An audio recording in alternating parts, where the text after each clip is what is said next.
Hello everyone.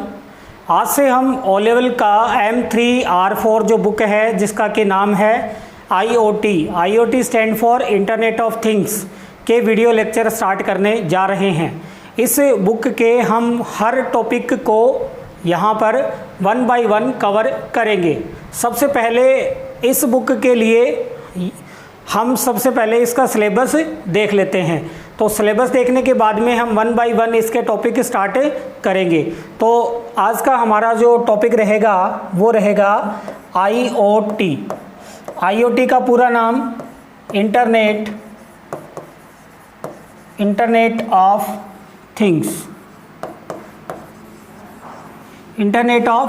Things. ये M3R4 O level का syllabus का है। तो सबसे पहले हम इसका सिलेबस देख लेते हैं। इसमें कुल 6 यूनिट है। कितनी यूनिट है? 6 यूनिट है, जिसमें सबसे पहली जो यूनिट है जो कि है introduction to IoT। Unit first क्या है? Introduction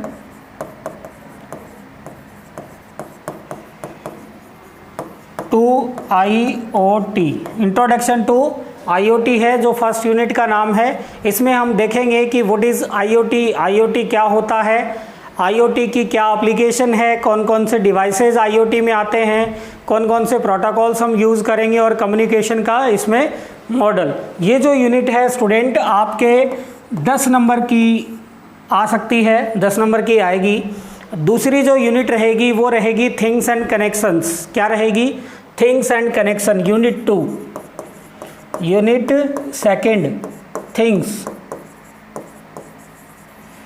things and connections. Things and connection की रहेगी दूसरी यूनिट।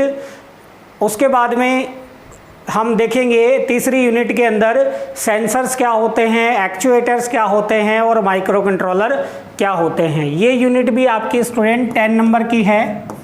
और तीसरी जो यूनिट रहेगी अपनी वो कौन सी रहेगी? सेंसर्स, एक्चुएटर्स और micro controller. Unit third sensors, actuators and micro controllers.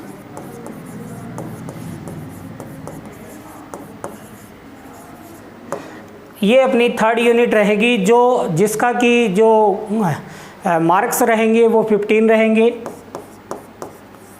15 mark की रहेगी। उसके बाद में इसकी जो मेन यूनिट है वो है बिल्डिंग्स IoT एप्लीकेशन बनाना। आर्डिनो का यूज़ करके हम C लैंग्वेज के द्वारा IoT की एप्लीकेशंस करेंगे। 1 बाय 1 इसका प्रैक्टिकल भी हम देखेंगे। तो यूनिट 4 कौन सी है? बिल्डिंग IoT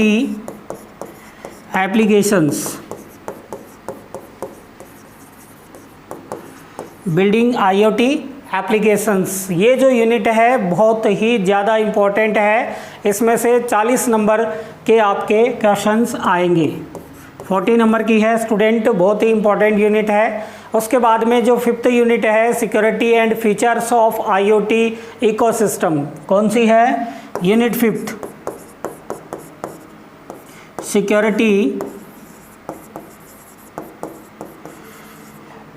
सिक्योरिटी की यूनिट है और उसके फीचर्स IoT इकोसिस्टम के। Security and features of IoT ecosystem. ये जो यूनिट रहेगी स्टूडेंट आपकी ये 5 नंबर की यूनिट है। उसके बाद में एक यूनिट और है जो कि हमारी जो सॉफ्ट स्किल और पर्सनालिटी डेवलपमेंट है उससे संबंधित है। तो unit number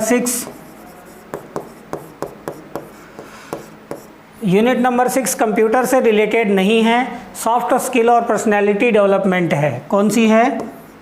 soft skill and personality development.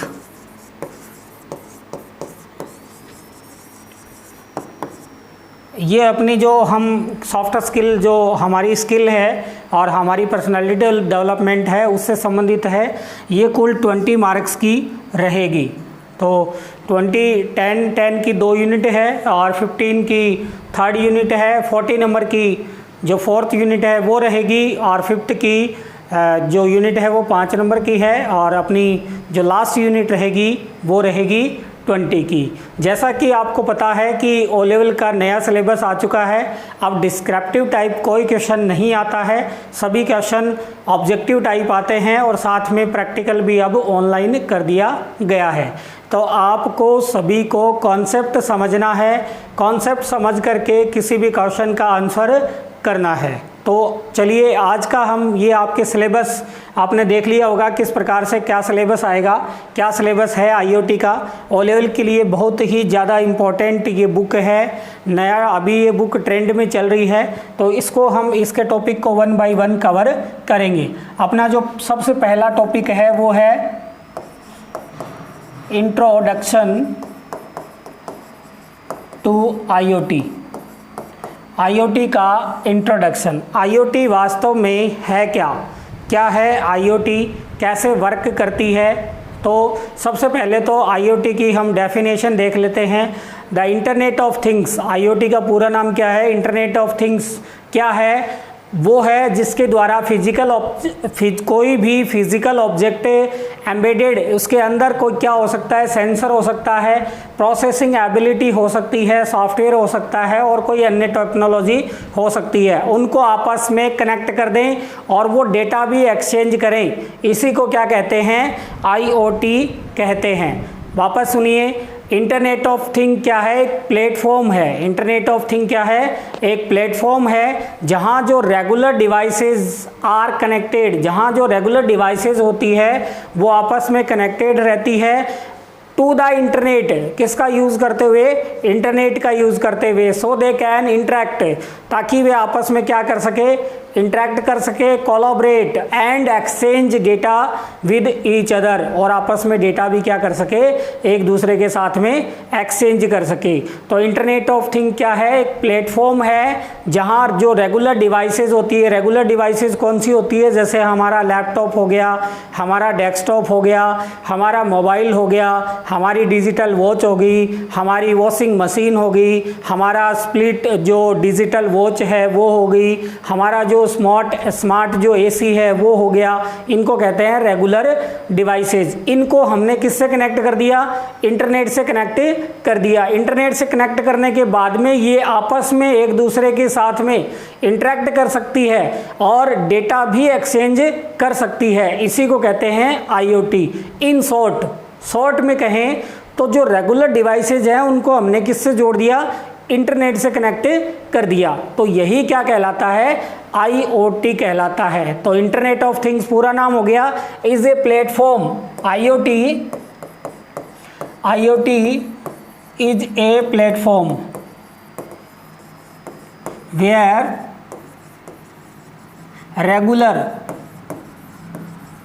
Regular devices connect to the internet। Regular devices to connected कर दी अपन ने किससे, इंटरनेट। उसके बाद में क्या कर सकती है वो, they can interact, they can interact, collaborate, they can interact, collaborate and exchange data with each other, and exchange data with each other। वे आपस में एक दूसरे के साथ में डेटा भी एक्सचेंज कर सकती है। तो ये सिंपल सा आईओटी का क्या है, सिंपल सा आईओटी की डेफिनेशन है। आपको समझ में आई होगी कि हमारे रेगुलर डिवाइसेस को जब हम इंटरनेट से जोड़ देते हैं तो वही क्या कहलाती है, आईओटी कहलाती। इसे एक डायग्राम से भी हम समझ सकते हैं। जैसे मान लीजिए ये हमारा इंटरनेट है, ये हमारा क्या है, इंटरनेट है। तो हम इसको एक डायग्राम से भी समझ लेते हैं। ये हमारा एक इंटरनेट है, इससे हमने जो कनेक्ट कर दिया कई डिवाइसेज, जो रेगुलर डिवाइसेज हैं उनको हम क्या कर देंगे, कनेक्ट कर देंगे। जो रेगुलर डिवाइसेज हैं उनको भी अपन क्या कर देंगे, इससे कनेक्ट कर देंगे। अब देखिए, ये कोई एक डिवाइस हमने यहाँ जोड़ दी, एक डिवाइस हमने यहाँ जोड़ दी, एक डिवाइस हमने यहाँ जोड़ दी, एक डिवाइस यहाँ जोड़ दी, एक डिवाइस यहाँ जोड़ दी और एक डिवाइस यहाँ जोड़ दी। अब देखिए स्टूडेंट्स, इन डिवाइसेस को एक बार कनेक्ट कर देते हैं अपन। उसके बाद में ये डिवाइस जुड़ गई है सारी। बीच में रखेंगे अपन क्या, मेन कंपोनेंट क्या है, इंटरनेट है। इंटरनेट का यूज करते हुए ही ये आपस में जो है वो कनेक्ट होगी।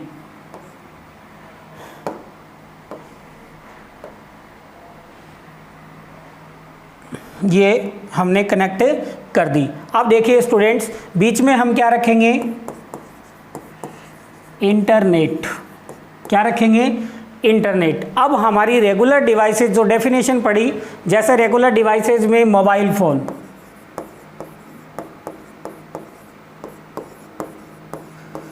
हमारा जो कंप्यूटर है, लैपटॉप है, जो हमारी डिजिटल वॉच है, वॉशिंग मशीन है,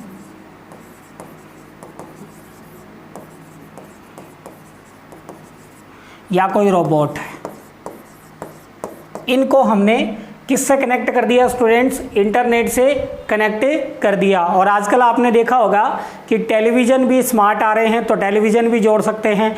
अपना जो अमेज़न का एलेक्सा होता है, गूगल का होम मिनी होता है, वो भी सारे वही डिवाइसेस है, उनको हमने किससे जोड़ दिया, इंटरनेट से कनेक्ट कर दिया। तो ये ही कहलाता है इंटरनेट ऑफ थिंग्स। यही क्या कहलाता है स्टूडेंट्स, इंटरनेट ऑफ थिंग्स। अगर आप इसका स्क्रीनशॉट लेना चाहें तो यू कैन डू।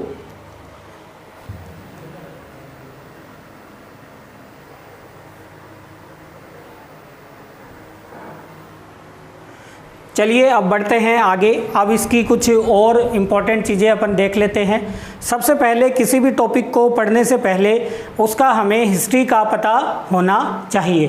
तो हम अब अगला जो हमारा टॉपिक रहेगा वो रहेगा history of IoT. History of IoT. IoT का क्या इतिहास है, कैसे ये आया, कैसे ये वर्क करता है। सबसे पहले तो इसकी हिस्ट्री जानना ज़रूरी है।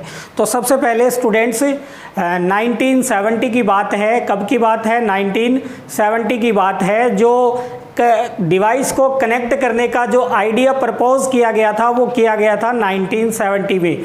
The actual idea of connected device was proposed. कब की बात है, 1970, 1970 में। The actual idea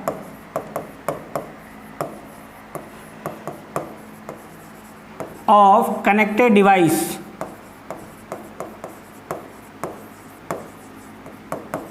was proposed।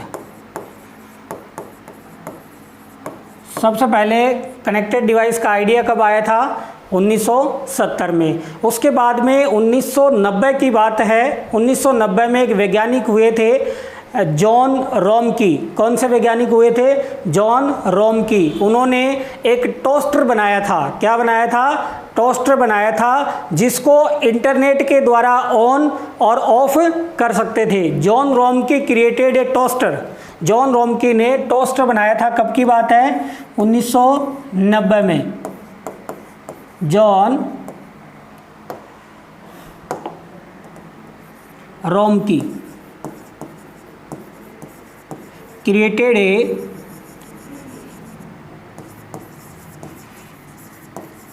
a toaster।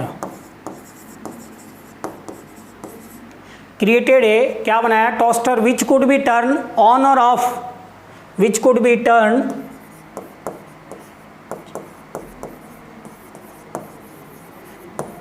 Could be turn on या of to internet.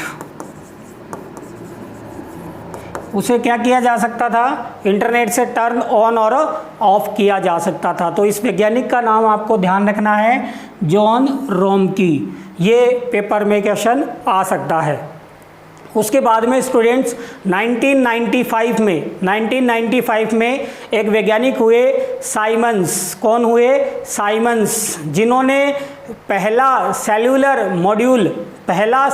Module build कर दिया था, इंट्रोड्यूस कर दिया था, जो कि किसके लिए था, M2M कम्युनिकेशन के लिए। तो 1995 में साइमंस, 1995 की बात है। वैज्ञानिक का नाम क्या है स्टूडेंट्स, साइमंस। साइमंस ने क्या बनाया, इंट्रोड्यूस किया था फर्स्ट सेल्यूलर, इंट्रोड्यूस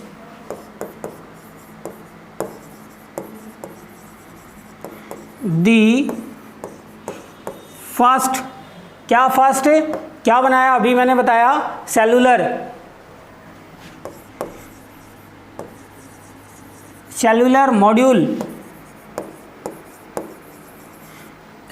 मॉड्यूल का निर्माण किया, जो किसके लिए काम करता था, M2M कम्युनिकेशन के लिए, बिल्ड टू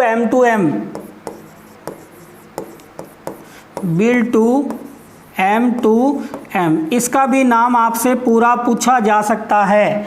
तो क्या होता है, मशीन टू मशीन। जो IoT है उसमें यूजर के इंटरेक्शन की आवश्यकता नहीं है, मशीन ही आपस में एक दूसरे से कार्य वार्तालाप या इंटरेक्शन या कम्युनिकेशन कर सकती है। तो ये तीन हिस्ट्री अपन ने देखी। सबसे पहले 1970 में एक्चुअल आइडिया आया कनेक्टेड डिवाइस का। उसके बाद में 1990 में जॉन रोमकी एक वैज्ञानिक हुए, जिन्होंने एक टोस्टर का निर्माण किया जिसको इंटरनेट से ऑन और ऑफ कर सकते थे। उसके बाद में जो सीमंस था, उसने फर्स्ट सेल्यूलर मॉड्यूल बनाया, किसके लिए बनाया, M2M कम्युनिकेशन के लिए। उसके बाद में देखते हैं स्टूडेंट, बात है 1999 की। कब की बात है, 1999 की। द टर्म, मैन जो टर्म है अपनी, internet of things was use by Kevin Aston during his work. तो 1999 the term internet of things,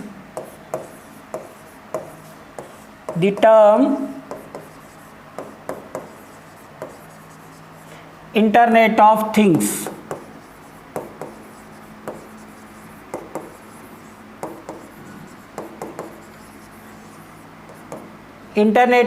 things was used by, किसने यूज किया, वाज यूज्ड बाय केविन। अभी ध्यान रखना, इस वैज्ञानिक का नाम आपको ध्यान रखना है, केविन एस्टन।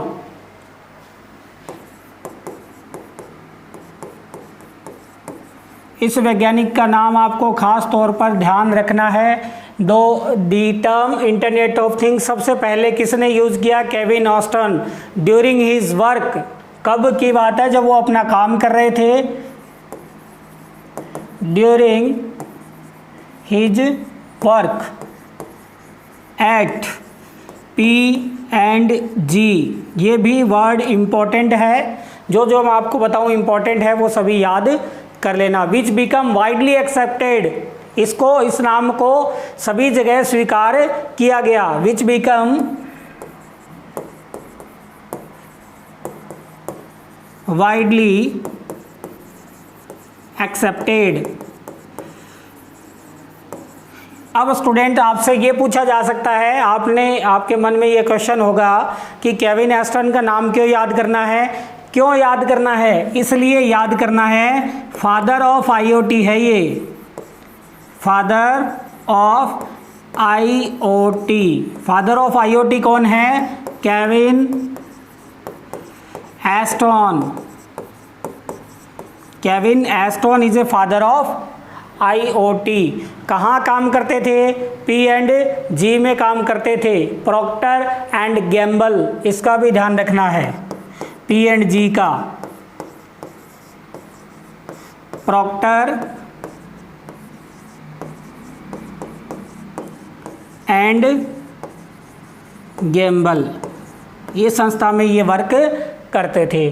तो हम पहुंच गए 1999 तक। हमने देखा फादर कौन है आईओटी का, केविन एस्टन फादर है आईओटी का। उसके बाद में सन 2005 की बात है स्टूडेंट, जो यूएन की इंटरनेशनल टेलीकम्युनिकेशन जो यूनियन है उसने इस टॉपिक के ऊपर अपनी पहली रिपोर्ट प्रस्तुत करी। किसने करी? आईटीयू ने। किसने? कब की बात है? 2005 की बात है। क्या क्या हुआ था 2005 में? UN International Telecommunication Union, UN's international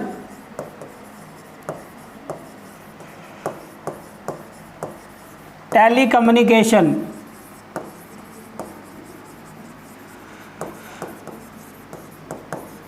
union, इसका पूरा नाम है ITU। ये भी इम्पोर्टेंट है, इसका भी आपको नाम ध्यान रखना है। Publish his first report on this topic, publish his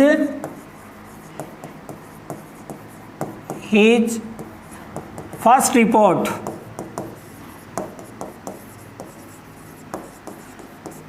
on this topic. ये भी आपको ध्यान है, ये ज़रूर ध्यान रख लेना कि इंटरनेशनल टेलीकम्युनिकेशन जो यूनियन है ITU का पूरा नाम क्या है। अब वो दिन आया, वो सन आया जब इंटरनेट ऑफ थिंग्स का जन्म हुआ। सन 2008 के अंदर the internet of things was born.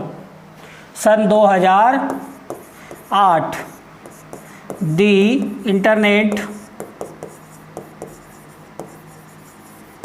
of things was born। Internet of things was born. तो आपसे सन पूछे कि इंटरनेट ऑफ थिंग्स का जन्म कब हुआ था? सन 2008 के अंदर हुआ था। उसके बाद में एक थी ग्रेटर मार्केट रिसर्च कंपनी थी, उसने अपने शोध में इंटरनेट ऑफ थिंग्स तकनीक को शामिल कर लिया था। तो ये कुछ हिस्ट्री थी इंटरनेट ऑफ थिंग्स की। क्या है? हिस्ट्री है, आपके समझ में आई होगी। एक बार फिर से कवर कर लेते हैं। सबसे पहले 1970 में एक्चुअल आइडिया आया कनेक्टेड डिवाइस को। उसके बाद में 1990 में जॉन रोमकी ने एक टोस्टर का निर्माण किया जिसको इंटरनेट से टर्न ऑन और ऑफ कर सकते थे। उसके बाद में 1995 में सीमेंस ने पहला सेलुलर मॉड्यूल बनाया जो किस पर बेस था? M2M। M2M का भी आपको पूरा नाम ध्यान रखना है, machine to machine communication. 1990 the term internet of things किसने उच्चारण किया, किसने बोला? Kevin Ashton. इसे ही क्या कहते हैं? फादर ऑफ IoT कहते हैं। कहाँ काम करते थे? P&G, प्रॉक्टर एंड गैम्बल में। उसके बाद में क्या हुआ? उसके बाद में 2005 में यूएन का इंटरनेशनल टेलीकम्युनिकेशन जो यूनियन है उसने अपनी फर्स्ट रिपोर्ट प्रस्तुत की। किसके बारे में? IoT के बारे में। और 2008 के अंदर IoT का जन्म हुआ। तो ये था what is IoT and IoT की हिस्ट्री। अब इसकी कुछ कैरेक्टरिस्टिक्स देख लेते हैं। पहले इनको वन बाई वन लिखते हैं, उसके बाद में वन बाई वन इनको समझते हैं। तो क्या है अगला टॉपिक?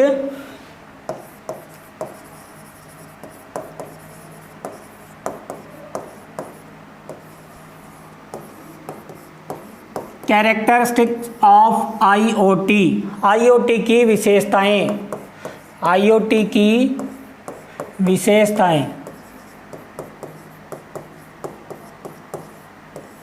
IoT की क्या है? विशेषताएं देख लेते हैं। अब पहले इनको वन बाय वन हम लिख लेते हैं। सबसे पहली विशेषता है कनेक्टिविटी। पहली विशेषता कौन सी है? कनेक्टिविटी।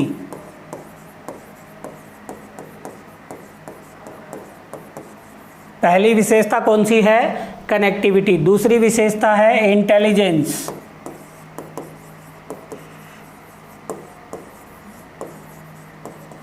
दूसरी विशेषता कौन सी है? इंटेलिजेंस। पहली कनेक्टिविटी, दूसरी इंटेलिजेंस।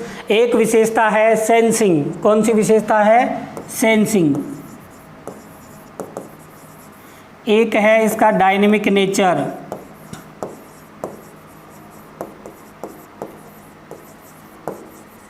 क्या विशेषता है स्टूडेंट्स? Dynamic nature. एक विशेषता है स्केल।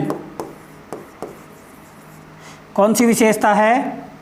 एक विशेषता कौन सी है? स्केल। फिर एक विशेषता है सिक्योरिटी, एक विशेषता है कम्युनिकेशन। 6 नंबर पे क्या है? सिक्योरिटी। एक विशेषता है कम्युनिकेशन। कौन सी विशेषता है? एक विशेषता है कम्युनिकेशन, एक विशेषता है स्केलेबिलिटी।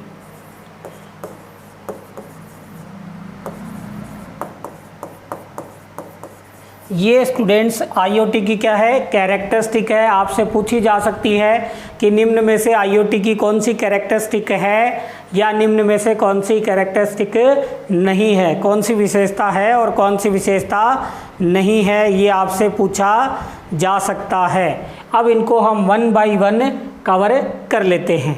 सबसे पहली विशेषता कौन सी है? कनेक्टिविटी। नंबर 1 है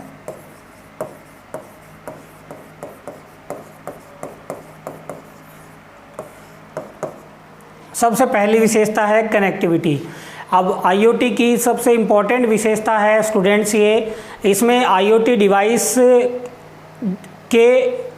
डिवाइस और उनके कंपोनेंट कौन से होते हैं? आईओटी डिवाइस के अंदर सेंसर होता है, उसके अंदर कंप्यूट इंजन होता है, डेटा हब होता है। क्या क्या होते हैं?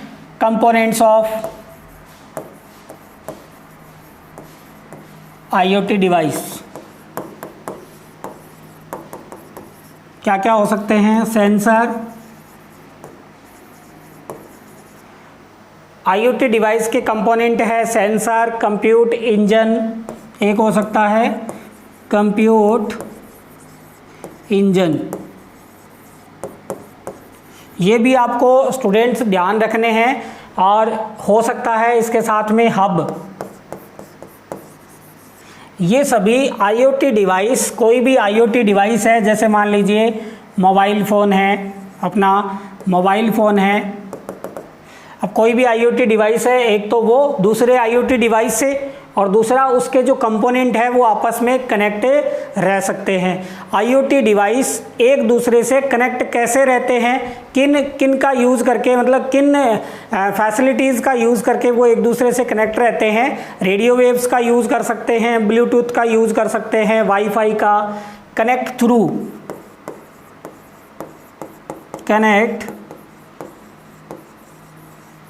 Through radio waves.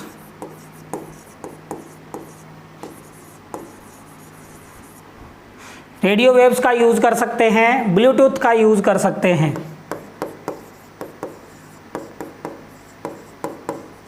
या वाईफाई का या लाईफाई का।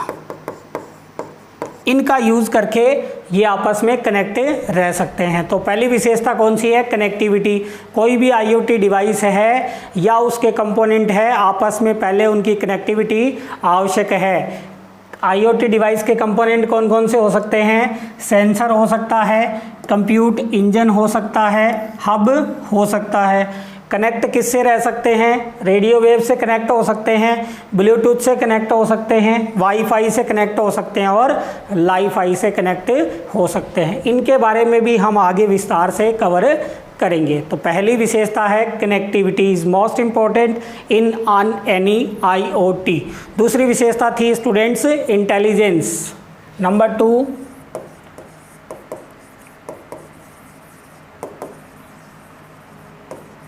नंबर 2 विशेषता क्या है? इंटेलिजेंस। इंटेलिजेंस आईओटी की एक महत्वपूर्ण विशेषता है। आईओटी डिवाइस जो आईओटी डिवाइसेस होते हैं उनमें बहुत से ऐसे एल्गोरिथम्स होते हैं जो आईओटी को क्या बनाते हैं? इंटेलिजेंट बना देते हैं। आईओटी में बहुत सारी एल्गोरिथम्स लगती है, वो आगे हम कवर करेंगे, जिनके द्वारा आईओटी क्या बन जाता है? इंटेलिजेंट बन जाता है। इसमें जो बिग डेटा एनालिटिक्स है और मशीन लर्निंग का यूज़ किया जाता है। बिग डेटा एनालिटिक्स और मशीन लर्निंग का उपयोग करने से क्या होगा? ताकि कोई भी आईओटी डिवाइस सिचुएशन के आधार पर डेटा का यूज़ करे और उसे बिजनेस डिसीजन भी लिया जा सके। तो इंटेलिजेंस का मतलब आईओटी डिवाइस में क्या होती है? वेरियस एल्गोरिथम्स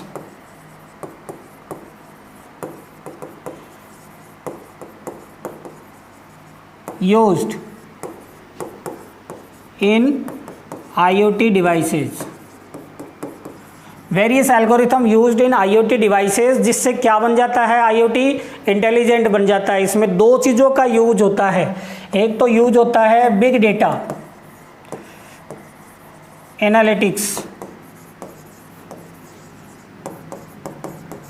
और एक मशीन लर्निंग।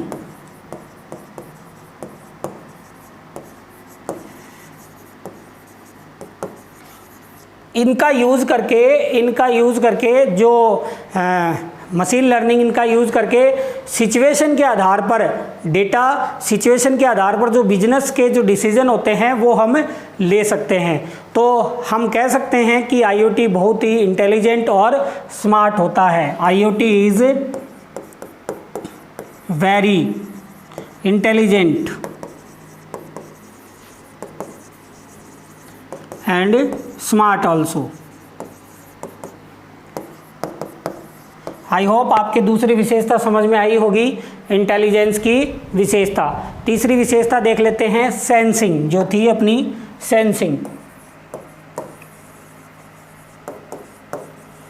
तीसरी विशेषता कौन सी है स्टूडेंट्स? सेंसिंग विशेषता है। अब हमें पता है कि without sensor IoT device work नहीं करते हैं। सेंसर के बगैर IoT डिवाइस का कोई मतलब नहीं है। सेंसर क्या करता है, जो इन्वायरमेंट में चेंजेस होते हैं उनको डिटेक्ट करता है और उनको मेजर करता है। जैसे एग्जांपल लें कि कोई मनुष्य है, वो निर्णय कैसे लेता है? मनुष्य निर्णय लेता है अपने अनुभवों, अपने एक्सपीरियंस, और जो वर्तमान की कंडीशन है, वर्तमान की जो परिस्थितियां हैं उसको समझता है और एनालाइज करता है, तब वो डिसीजन लेता है। लेकिन ये तो डिवाइसेज हैं, ये कैसे डिसीजन लेगी?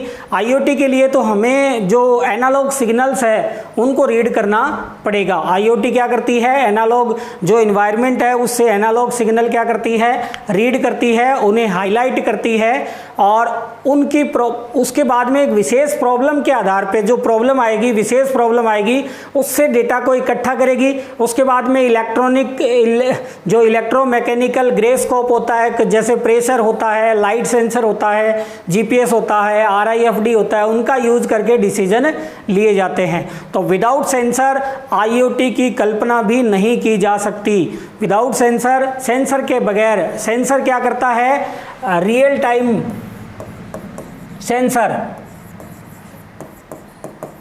रियल टाइम डेटा होता है, रियल टाइम डेटा कलेक्ट करता है।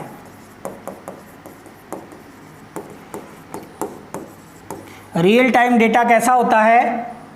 जो रियल टाइम डेटा होता है वो होता है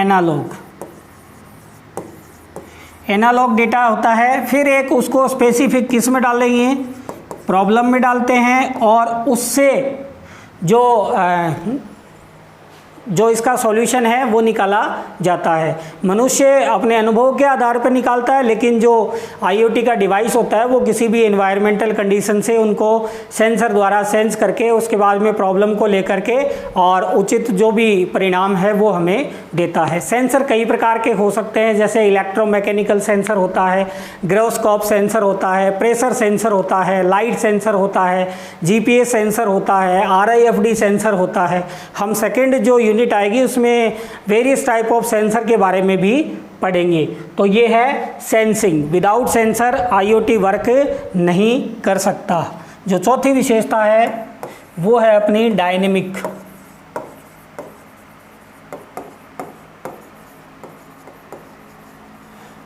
IoT का नेचर कैसा होता है? डायनेमिक नेचर होता है। ये भी एक इम्पॉर्टेंट विशेषता है। IoT जो डेटा को कैसे कलेक्ट करती है और कैसे कन्वर्ट करती है जिससे कि बिजनेस डिसीजन लिया जा सके, कैसे करती है? IoT का अगर जो नेचर है वो डायनेमिक नहीं होगा तो बहुत सारी प्रॉब्लम आएगी, फिर कोई भी व्यक्ति IoT का यूज नहीं करेगा। एक एग्जांपल लेते हैं, जैसे मान लीजिए कोई एनवायरमेंटल जो टेम्परेचर कैलकुलेट करने वाला कोई सेंसर है, ठीक है, उसने दिल्ली का टेम्परेचर कैलकुलेट किया, ये दिल्ली का टेम्परेचर कैलकुलेट किया, तो अभी जैसे उसने कैलकुलेट किया 45 डिग्री आया। अब देखिए अगर ये डायनेमिक नहीं हो तो क्या प्रॉब्लम आएगी। उसी सेंसर को हम ले गए मुंबई ले गए, वहाँ टेम्परेचर कैलकुलेट किया, तो मान लीजिए वो डायनेमिक नहीं है तो वहाँ भी 45 बताएगा। क्या हर जगह का टेम्परेचर सेम होता है? नहीं होता। मुंबई का टेम्परेचर अलग होगा, राजस्थान का टेम्परेचर अलग होगा, दिल्ली का टेम्परेचर अलग होगा। तो इसका नेचर कैसा होना चाहिए? एनवायरनमेंट के हिसाब से आपको डेटा सेंस करके दे, तो वो है आईओटी डिवाइस। तो नेचर कैसा होना चाहिए? नेचर होना चाहिए डायनेमिक नेचर। जो अगली विशेषता है आईओटी की, कौन सी है? स्केल। जो 5th नंबर विशेषता है स्केल। आईओटी जो डिवाइसेस होते हैं वो अपने स्केल को अपने आप ही छोटा कर सकते हैं और बड़ा कर सकते हैं। जैसे किसी घर के अंदर आईओटी डिवाइस लगा हुआ है तो उसका स्केल क्या होगा? छोटा होगा। और वही अगर जो आईओटी डिवाइस किसी फैक्ट्री में, किसी इंडस्ट्री में लगा हुआ है तो उसका स्केल क्या होगा? बड़ा होगा। तो आईओटी का स्केल समझ में आया होगा। घर में यूज़ किया जाने वाला आईओटी डिवाइस का स्केल छोटा होता है, जबकि बिजनेस में या किसी फैक्ट्री में या किसी इंडस्ट्री में जो यूज़ किया जाएगा उसका स्केल क्या होगा? बड़ा होगा। उसके बाद में है 6 नंबर है सिक्योरिटी। 6 नंबर क्या है? सिक्योरिटी। आईओटी की एक मुख्य विशेषता है प्रत्येक आईओटी के डिवाइस के अंदर सिक्योरिटी होना अति आवश्यक है, क्योंकि आईओटी डिवाइस के द्वारा हम सेंसिटिव डेटा एक स्थान से दूसरे स्थान तक भेजते हैं, जिसमें हमें ये हमेशा डर रहता है कि उस डेटा को किसी हैकर या अटैकर द्वारा मैनिपुलेट ना कर लिया जाए, चुरा ना लिया जाए। इसके लिए जब आईओटी सिस्टम को हम डेवलप करें, डिज़ाइन करें, तो उसमें सिक्योरिटी ज़रूर डालनी चाहिए। जैसे बेसिक किसी कोई आईओटी डिवाइस है, हमारे कंप्यूटर है, उसमें जैसे अपन क्या क्या कर सकते हैं? फायरवॉल इंस्टॉल कर सकते हैं, फायरवॉल इंस्टॉल कर सकते हैं, वीपीएन वर्चुअल प्राइवेट नेटवर्क का यूज़ कर सकते हैं। ये छोटी छोटी सिक्योरिटी है, बल्कि हमें तो ये मस्ट है कि आईओटी डिवाइस क्या होना चाहिए? सिक्योर होना चाहिए, अन्यथा किसी अनऑथोराइज यूज़र के द्वारा उसके डेटा को हैक किया जा सकता है या चुराया या डिलीट किया जा सकता है। अगला जो है अपना कैरेक्टरिस्टिक्स 7 नंबर कम्युनिकेशन।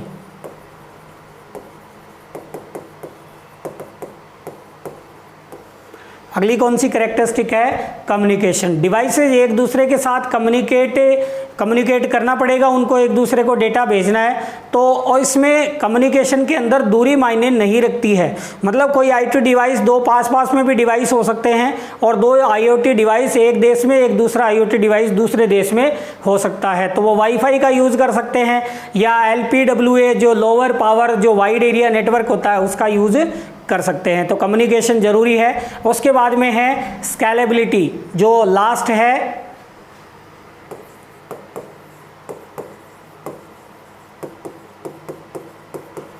अंतिम जो है अपनी विशेषता वो है स्केलेबिलिटी। जो आईओटी इंफ्रास्ट्रक्चर में अपन देख रहे हैं कि दिन प्रतिदिन जो थिंग्स है, जो चीज़ें हैं, वो आईओटी के अंदर बढ़ती जा रही है। तो आईओटी जब अपन डेवलप करें तो हमारा सेटअप ऐसा होना चाहिए, कितनी भी वस्तुएं उसमें जुड़े उसको हम हैंडल कर सके। आईओटी इंफ्रास्ट्रक्चर में हम जानते हैं कि दिन प्रतिदिन जैसे जैसे हम आगे बढ़ रहे हैं, प्रत्येक डिवाइस को आईओटी से जुड़ा जा रहा है। तो जब हम आईओटी की किसी डिवाइस का निर्माण करें या आईओटी का सेटअप करें तो हमारा स्केल होना चाहिए, जिसको हम एक्सपेंशन कर सकें, अर्थात उसका विस्तार कर सकें, जिससे कितनी भी चीज़ें आईओटी से जुड़े तो हमें कोई किसी प्रकार की प्रॉब्लम ना आए। स्केलेबिलिटी भी ज़रूरी है आईओटी के अंदर। ये थी आईओटी की विशेषताएं। आई होप आपके व्हाट इज़ आईओटी क्या होता है समझ आया होगा। आईओटी की हिस्ट्री क्या है वो मैंने बताई, वो भी समझ में आई होगी, और आईओटी की क्या कैरेक्टरिस्टिक है वो भी आपको समझ में आई होगी। आज के वीडियो लेक्चर में इतना ही। यदि आप चैनल पर नए हैं तो आप चैनल को सब्सक्राइब जरूर करें और बेल नोटिफिकेशन को भी ऑन कर लें, क्योंकि आईओटी की कंटिन्यू क्लासेज अब होने वाली है, जिससे आपको जब भी नई क्लास आए तो उसका नोटिफिकेशन सबसे पहले मिल जाए। अगर आपको जो आज पढ़ाए गए टॉपिक है उनमें किसी प्रकार की कोई प्रॉब्लम हो तो आप कमेंट बॉक्स में ज़रूर बताएं। आपको क्लास कैसी लगी ये भी आप कमेंट बॉक्स में बताएं, जिससे और आगे क्लासेज आपको मिलती रहे। तब तक के लिए जय हिंद, जय भारत, धन्यवाद।